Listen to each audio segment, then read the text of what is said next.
Hello, and welcome to the TV room. I'm going to try to call Rudy. Let's see what he has to say. He may or may not be available. Hello, Dave. Oh, Rudy. How's it going? By the way, I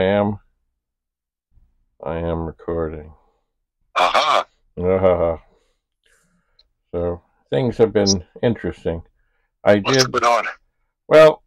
I think I told you that I thought I'd hurt the disk drive, Yeah. but I think I've hurt the PET. So Oh.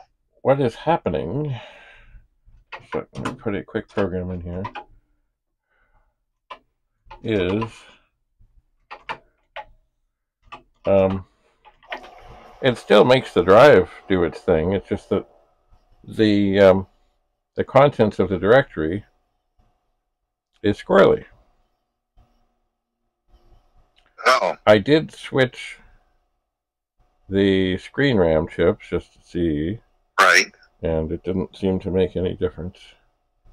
You changed the cable and different floppy disk? Oh yeah. I brought the MSD2 up, so everything on that PET reads funny. Like it should say on the header thing, it should say 1571 test demo.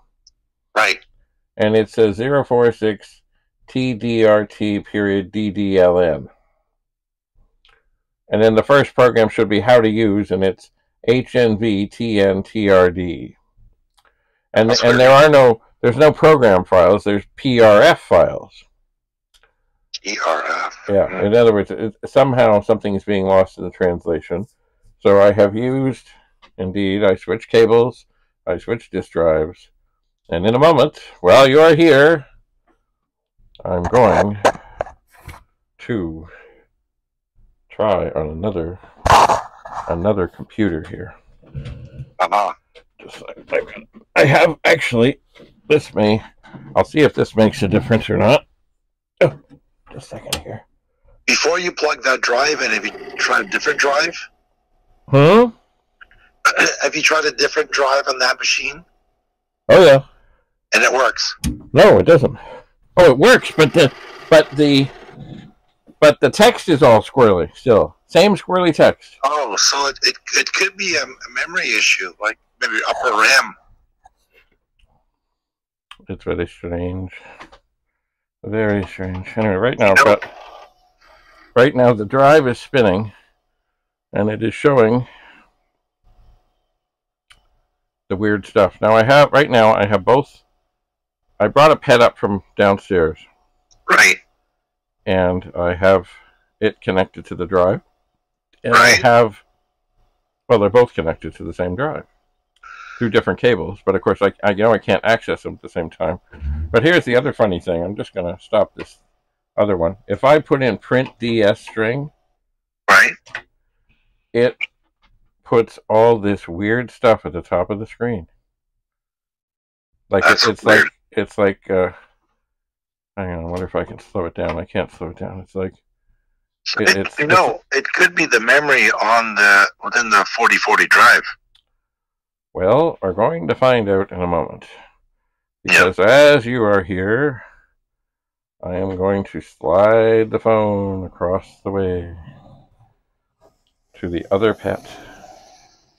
There's the screen on the other PET. Oh, I see. You know what's funny? I've got to readjust the camera because this 4016 or 4032 or whatever it is, it's a little shorter because it doesn't have the high thing in there. Oh, right. It does not. So I'm going to turn the weird one off. And then there's the drive chunking away. And then, just because you're here, Rudy, I'm going to put in just a quick program to look at the directory. So this is the moment to see. The moment. Is it still squirrely, or is there? So basically, it comes down to it's the drive or it's the computer. Okay. Well, what you do is you have other drives. Get a good drive that you know it's working and plug it into that pet. If it works fine, you know it's the drive. If it doesn't work fine, has the same issues, then it's the pet. Oh yeah, I did that. I brought up the super disk drive, the MSD SD2. Oh right. It still produces the same weird stuff. Now, have you tried that super drive on a different pet?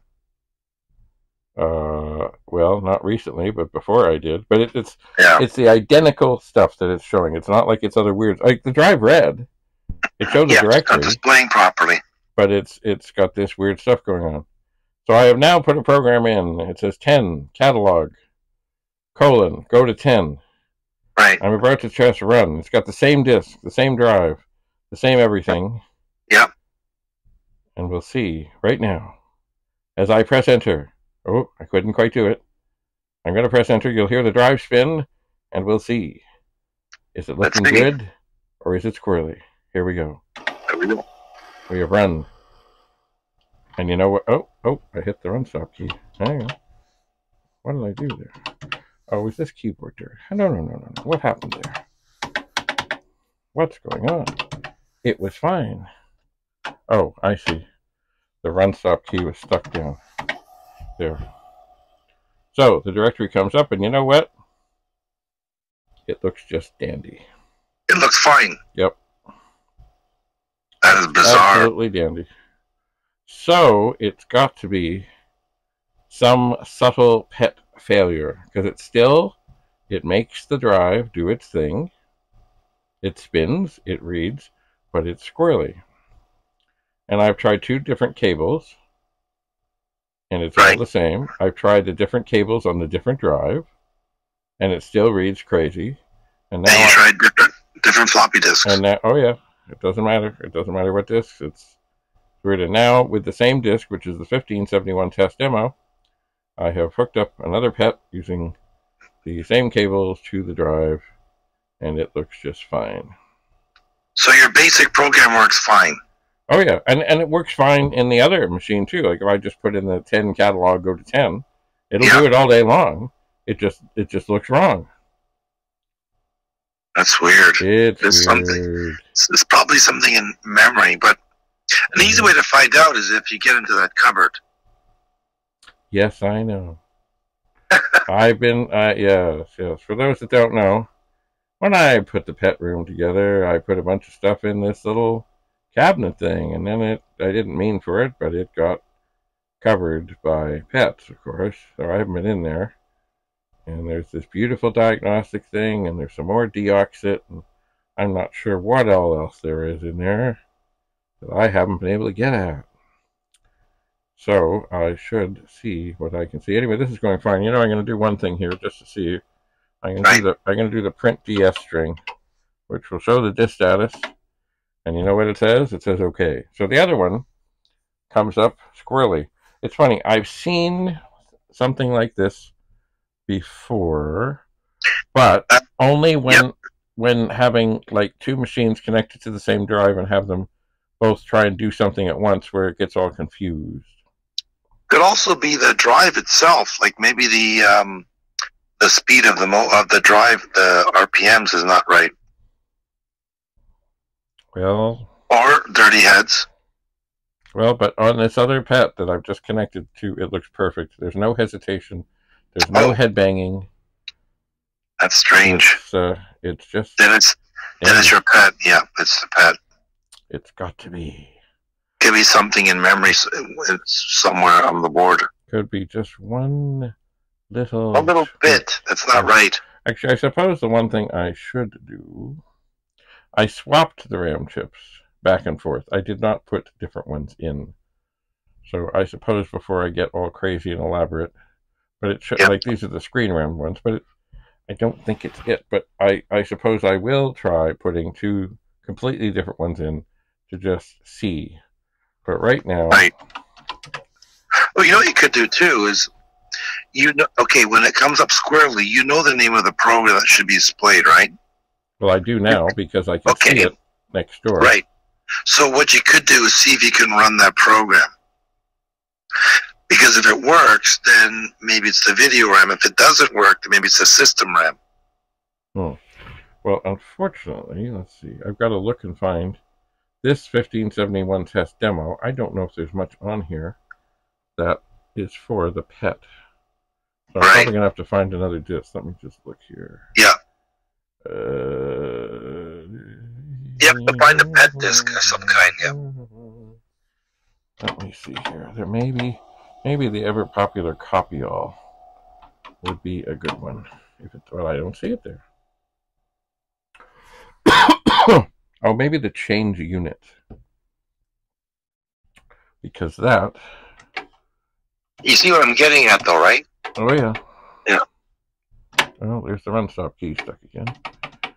I'm going to change unit. That's the one that I should be able to change the drive from 8 to 9. I'll see if that loads into the PET okay, onto this one that's working. It seems to be loading. Now we'll see if it's loading in the right spot. Oh yeah, the program is there. All right. Let's see. Run old device 8, new device 9. Change more units? No. All right, now I'll try and catalog D0 on unit 9 and see, did it work? And it did. Okay. Well, that's intriguing. Okay, good. Let's see here. I'm going to turn this PET off. Oh, where am I? No, maybe not. Anyway, I'm going to slide across to the other one. No, I think I want to see what I can see there. I'm going to slide across to the other one. Oh, I'm going to turn it on. And it, of course, makes the drives reset. Yep. Now I have to readjust the thing here because it's taller. And I'm going to try to deload, change unit, quote, comma, D0 on unit 9. Oh, file not found error. What do you mean not found error? Alright, that's interesting. Catalog D0 on unit 9. Oh, I didn't get the 9 in there. Oh, yeah. Come on, you. Okay, it's not. Now it's not responding. Okay, I'm going to turn off the original PET here. Okay, they're both connected. Oh, I wonder if that resets the drive. It might. Let me just try catalog. Oh yeah, you know what? When I turn off the machine, yep, it resets. Right. Back to device 8. Yeah. So I will type in, and it looks fine on the screen. I'm going to type in change unit, quote, and it has gone away, and it has come back. And when I list the program, it looks good in memory. I will run it. It says syntax error. What do you mean syntax error? How can run be a syntax error? I don't know. Oh dear. List works. Alright, I'll try something else. I'll try.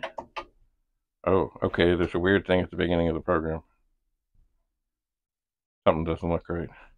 I will try. Go to 20. Undefined save. Okay, no, there's something else weird going on here. And now that I look at the listing here, yeah, there's weird letters and things and stuff happening. And you cannot load it. You cannot load the change program. Well, it's loaded, but it's not right. Characters are squirrely. If you do a list, does it show squirrely? Oh yeah. Then it could be a screen RAM then, not the system RAM, because it looks like it's doing a catalog even though it's squirrely. It's loading it even though it's showing squirrely. So It might be their video RAM. Do you have that video RAM in sockets? Yes. Yeah, then you should be able to change that around. Right. Well, I switched them back one to the other, and it made no difference. Maybe you have more than one bad RAM chip. It is possible. I guess the thing to do is to yank them both. Yeah. And put in 2 others and just see if it makes any difference, because it would be horrible. See, this is the 40th PET. That was the one that needed it needed 1 screen RAM chip. Right. But it's funny, because when I switched them back and forth before, it still acted the same, and I thought, oh well, maybe they're both bad. Yep. But it may not be. Maybe they're yes. I need to put some other ones in. I do. So we'll see. Yep, you have to do that swap-a-roo and see what happens. Well, that shouldn't be too bad. I should. I'm sitting here, because I'm showing the screen stuff here. I'm sitting here mostly in the dark. So I will have to stop recording and then get the lighting sorted, because the screen looks much better in the dark. Yeah. And then do the swap-a-roo and see what happens. Yep. Yeah, and see what happens. Just make sure you get them from a pet that has good video. Yes. Actually, I'm just going to peek inside here too, because you see this thing here. Excuse me, people. I'm going to peek inside. Ooh. Yeah, all the regular RAM chips are, of course, not socketed. No. Not at all. And who knows? Maybe it is one of them too. But anyway, I will do. So anyway, I'm going to stop recording in a second, and then I will see about swapping both of the screen RAM chips out. Right. And see if it makes any difference at all. It's very strange. It's funny, because the letters in the program are bad, but if I type in, like letters that I type in on the keyboard, are fine. Yeah, it could be just video RAM. Because if you type the word catalog, it works. It's just showing up garbage. So that means it's taking the command properly, but it's just returning. So if it's showing incorrect characters, it could be the character ROM, which I doubt. I think I would check the video RAM. Excellent. Well, I just typed in the alphabet on the bottom line. Just to see if anything comes up weird. Nothing. Nothing. It's fine. Yeah. So it could be another support chip, but I think it's their video RAM. Well, it's easy to find out, right? You just swap them out, but swap both of them. Oh yeah, I will get them both out of there and see what's what. Cool. Well, keep us posted. Okay. Well, all right. So it's time. Hello, people. I'm in the TV room. I'm going to stop recording, and then I will continue to talk to the great and powerful Rudy of Rudy's Retro Intel. Have a lovely, lovely day. Stay tuned, and we'll see if we can figure out, is it screen RAM or is it something else? And the answer is, I don't know. But we'll find out. But it's funny. This pet was just perfect. It was. But then I decided to torture the drive. The drive is fine. The computer, not so. Oh well. Just another day in the world of Commodore. Are you there, Rudy? Yep, I'm here. Say goodbye, Rudy. Goodbye, everyone. Okay, see you again. Bye for now.